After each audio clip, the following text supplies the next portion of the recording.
I think we live in a world of technology. People, this is the thing, right? Especially for maybe our generation that grew up physically meeting people, we have a harder time. When you say our generation, you're confusing us. I don't think we I'm are not the about to same. give out ages True, over here. but when you say our generation, you're putting us together with you. Okay, let me talk about my generation. Okay, true. I grew up in a generation where technology was just coming up, right? So I grew up learning how to talk to people outside of technology, outside of IMs, DMs, that kind of. So technology wasn't a way of communication for me. You met people physically. You met people physically, right? If you wanted to date someone, you had to meet them physically, or you had to talk to a friend, that kind of thing, right? But now technology has enabled us to connect to whoever we want. And I think that's a great thing. I actually think it's a great thing because I think there's a lot of lonely people in this world. A lot of people who look for love within their circles. And because your circle is quite small, you just don't meet the person that's for you, and you never find someone, right? If my only space is you 3 people, you 2 people, and I'm only sitting with you guys, I will never find someone I'm interested in, right? Because I'm always sitting with you guys. So I understand having an app that puts me out that's there. Heartbreaking, but it's okay. I'm sorry, Kiro.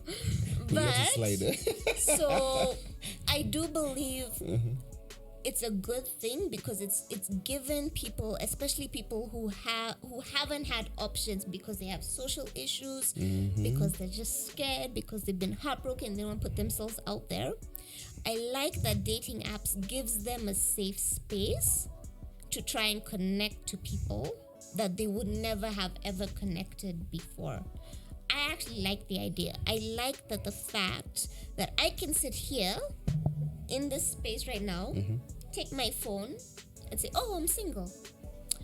And I've chilled around people in this area. I'm just not dating. No one wants me. Then I put my profile online. I say what I like. And then someone else comes and contacts me like, yo, you like this? I love this too. And we connect. And you meet someone maybe from across the world that you would have never had the ability to do without technology. So technology has brought people closer in a way that we've never been able to do. That is the greatness with technology and globalization. Have you ever been in an online dating app? No. Have you ever met somebody online? So because I've been in a long-term relationship for a long time, I've not experienced that kind of life. I have watched people do it, and I think from what I've experienced, I think it's a good thing. I know that, okay, there are some negatives. Let's not lie, there are some negatives.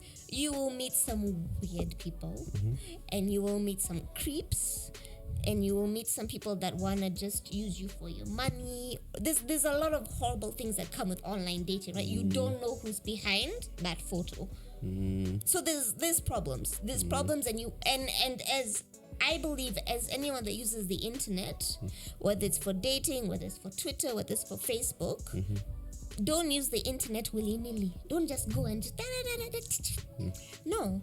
Use it like a proper, be responsible. Don't just go and throw your information out there. Don't go and put photos out there and you don't know who's on the receiving end. I think in general, as human beings, when you go online, be responsible with your usage. So, no, I think the difference is when you're online, you're dating, you're trying to look for someone. And yes, even looking for someone, there are people who maybe want to take advantage of you. Oh, you're lonely, let me take some money. We know about Tinder swindler. So we know about people who take advantage of people who are looking for love, that kind of thing. I just think it's not a bad option. I think there are people who have tried every other option. They've tried going to a bar. They've tried going to their local church. They've tried asking their friends. And they're just not meeting people. But they want to date. Maybe try online because maybe your algorithms will get you your perfect person. I don't believe it's the wrong answer because I believe I have met people who met online through dating companies, and they're the best couples I've met. So I'm not against it. Mwas, what do you think? Have you ever met somebody or have you ever tried these apps? Or what's your take about this? So I have never dated online ever. All the chiles I've ever had are people I've interacted with. The 6 degrees of separation, something like that. I know someone who knows someone. So like not too long ago, I attended a wedding of my friend a couple of years ago. And in that wedding, so okay, let me put the stage. I was in campus with two of those people. The guy getting married and one friend of mine. These two work in the same organization. Then there was a Chile who went there for judicial attachment, fanya law. So when this guy was getting married, so this Chile was like, hey, tag along, kind of wedding. Now me, because it's my friend getting married, I also went there. So we met in a wedding of a friend. I believe in the old-fashioned way of meeting. We go somewhere, I see you, we talk. If the vibe is there, it's there. If it's not, let it go. Because what online dating has done, it has created this analysis paralysis. Whether you're a guy or a Chile, you think there are so many options out there, and there's always better. So best will be in front of you, but you're like, there's always better. There's always another one. Yeah. So this guy earns 6 figures, he's 6 foot tall, whatever, he's everything I've ever wanted, but you know what, he only earns 300,000. There's another guy maybe somewhere earning 500,000 or whatever. So whereas it's an option that people can go to. I believe there's also some negative that are also attached to it.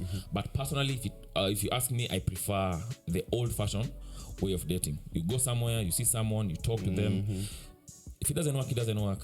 So maybe to answer your question, no, I have never met anyone online. And you don't believe on online dating, even after COVID happened? People used to do stuff online. It's true, because of COVID, a lot of social events zilikuwa affected.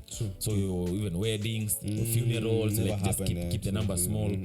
And then a lot of things moved to technology. So I understand in that respect. And not because of COVID alone, but pia technology imetuweka place that not everybody needs to attend church in person every Sunday. You see, I can just tune into my church and watch it online. So in terms of technology, in terms of COVID and convenience. Kuna hiyo. And then nowadays people are very busy. People are living very busy lives. So utatafuta mula. Morning umenda job, you spend the whole day there. So the only people you're seeing are your colleagues. Unaenda home usiku, you're tired, you just rest, and the cycle goes on. So weekend, some people are just tired, they just want to decompress, do their own things in the house. So kuna hiyo pia, people are not getting out. So people may retreat kwa internet. I'll conclude my portion of this by saying to each his own. Unajua what works for you. Kuna wasemi najua personally walipatana kwa mtandao. They are together, everything is okay. Whether I'm going to a wedding, church or whatever, the initial what meeting, tunajudging nayo. Like you meet. Yeah, so online is better because utongea na mse for some time, build a connection, and then meet. If it works, it works. If it doesn't work, you've wasted maybe a month or 2 of your time, and then you just go back in and continue again. So I disagree, but okay. It is what it is. What do you disagree? I disagree with that thing of, let's say you've been talking to someone for a month. Maybe it doesn't translate into a relationship. Yes. I don't necessarily think that month was wasted. Okay. Because you talked to someone for a month, right? You met someone new, you expanded your circle. You interacting with this person, you probably, maybe through conversation, learned something you never did. Maybe she said, oh, I work for a neuroscience kind of company. This is what I do. So you start to learn different things, right? She said, oh, I do this, or I work with the brain, and she teaches you stuff. I don't necessarily think just because you didn't reach a level of relationship that you wasted your month. I think when you look back, you can say, hey, I met this person, I spent this month with someone, and look what I learned. Now I know about how the brain works. Now I know about XYZ. why is that not something to be proud of? Why is that not something to say someone enriched your life? I think people look at relationships very black and white when we shouldn't. So relationships shouldn't have to be, oh, we started dating today, we ended today, and everything is within this space. No. That is not what a relationship is about. Growing someone. It's about enriching your life. And when you stop thinking about relationships as what someone can give you and what you can give someone else within the set period of time you dated, you will learn that your life is richer. Stop thinking of relationships as a give and give all. Just stop. I feel people like, just stop. I can't even say it. Just stop. You can know someone, date someone, and nothing comes of it, but you might have made a vital connection. You might have met a guy you don't want to date, but then he works for a company that you want. Then you call them up 3 months later and be like, I'm looking for a job, and they get you the job you want. I think people think about relationships as one thing when we forget life is so much more. And we need to stop thinking in a box, because we live in a box, and it just hampers the way we live, and that's why we're just stuck in a box of unhappiness.